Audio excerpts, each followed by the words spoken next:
জন্য ঐক্যবদ্ধ হয়ে আন্দোলন চালিয়ে যান। আপনারা অন্যায় কিছু করছেন না, ন্যায় বিচারের আমরা লয়ার যারা আছি আপনাদেরকে আইনগত সহায়তা দেবো, আমাদের কোনো ফি দেওয়া লাগবে না। ঠিক আছে।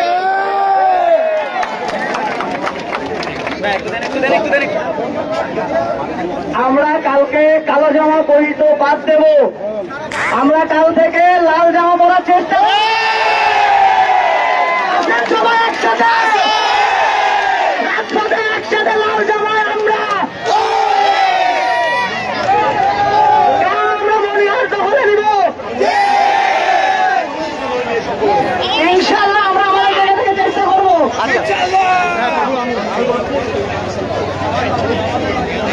বন্ধুগণ, আমরা আমাদের এই সমাবেশের শেষ পর্যন্ত চলে আসছি। আমরা আয়োজনের ভিতরে যাত্রার দায়িত্বে চলে যাবো, এখানের হিসাবে এখান থেকে চলে যাবো। আমরা খুবই শান্তিপূর্ণভাবে চলে যাবো, দলবদ্ধভাবে চলে যাবে।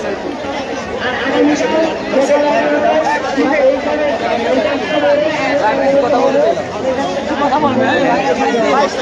আমি বলতে চাই, আপনি কি শুরু করেছেন? আমার ফাস্টার যাকে দেখে আমি বড় হয়েছি, যাকে দেখে আমি ক্লাস 9 থেকে পড়াশোনা করতেছি, সেই ফাস্টারের কি দোষ ছিল?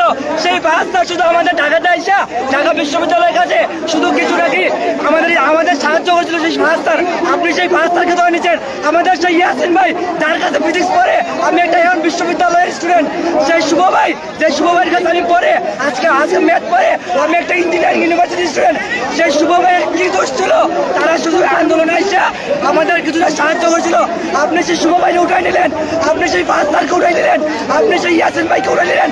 আমি বলতে চাই, এই যশোর থেকে এস পসিবল ফাস্টার শুভ ভাইকে আপনি ছেড়ে দেন, নতুবা তার পরিণাম ভালো হবে না। কি দোষ ছিল আমার ফাস্টার? অবশ্যই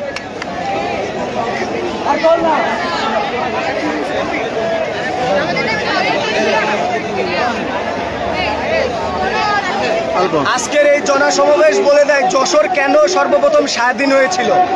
এই জনসমাগম বলে দেয় আমাদের যশোরের মানুষ কতটা সচেতন। এই জনসমাগম বলে দেয় আমাদের বিজয় সন্নিকটে। ইনশাল্লাহ দেখা হবে।